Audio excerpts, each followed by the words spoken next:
The lord. ఈరోజు దేవుని వాక్యము సామెతలు 14వ అధ్యాయము 27వ వచనము. యెహోవా యందు భయభక్తులు కలిగి ఉండుట జీవపు ఊట. అయితే ఎవరైతే దేవుని యందు భయభక్తులు కలిగి ఉంటారో వారి దగ్గర ఏముంటుందంటండి, జీవపు ఊటలాగా ఉంటారట వాళ్ళు. ఊట అంటే మరి ఓయాసిస్సిల్లో అది బాగా కనిపిస్తుంది. ఎడారులో ఓయాసిస్సిల్ అంటారు కదండి. ఆ ఊటను మనము త్రవ్వే కొద్దీ నీరు వస్తూనే ఉంటుంది. అయితే ఇక్కడ జీవపు ఊటగా మనం ఉండాలంటే, మనల్ని దేవుడు ఆ విధంగా ఉంచాలంటే దేవుని యందు భయభక్తులు నిలపడము ఎంతో ముఖ్యము. దేవుని యందు భయభక్తులు లేకోకుండా మనము మన ఇష్టానుసారంగా జీవించి జీవపు ఊటగా మనం ఉండగలుగుతామంటే ఉండమండి, ఉండలేము కూడా. ఆయనే అనేక సార్లు దేవుడే చెప్తూ ఉంటాడు, నేను జీవపు ఊట, నా యొద్దకు వచ్చేవారు ఏమాత్రం దప్పికొనరు అని మాట్లాడుతూ ఉంటాడు. అయితే మనం ఎప్పుడైతే దేవుని యందు భయభక్తులు కలిగి ఉంటామో అనేకులను ఆ జీవం గల దేవుని యొద్దకు నడిపించేట్లో మనల్నే దేవుడు జీవపు ఊటగా ఉంచబోతున్నాడు.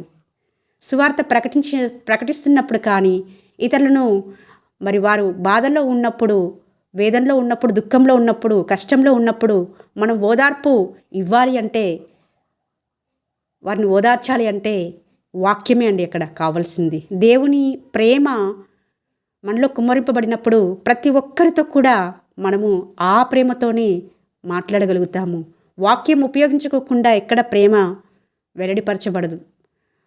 అదే జీవపు ఊటగా మనలో దేవుడు ఉంచాలని చూస్తున్నాడు. నా యందు మీరు భయభక్తులు కలిగి ఉండండి, నేను ప్రతి ఒక్కరికి మిమ్మల్ని జీవపు ఊటగా ఉంచుతాను అని మాట్లాడుతున్నాడు. ఈ రోజున మనము ఏ పరిస్థితులు గుండా వెళ్తున్నప్పటికీ మనము దేవుని యందు భయభక్తులు కలిగి జీవించగలుగుతున్నామా? కొంత శ్రమ రాగానే, కొంత కష్టం రాగానే, కొంత వేదన రాగానే, బాధ రాగానే దేవుని విడిచిపెట్టి మనకిచ్చిన కృపావరములను, తలాంతులను ప్రక్కన పెట్టి ఇష్టానుసారంగా జీవిస్తూ దేవునికి దూరంగా జీవిస్తున్నామా? జాగ్రత్త, దేవుని రాకడం బహు సమీపంగా ఉందని వాక్యం సెలవిస్తుంది. మనల్ని జీవపు ఊటగా చేసి ఉన్నాడు. మరి ఆయన యందు భయభక్తులు నిలుపుకోకుండా మనం జీవపు ఊటగా ఉండలేము.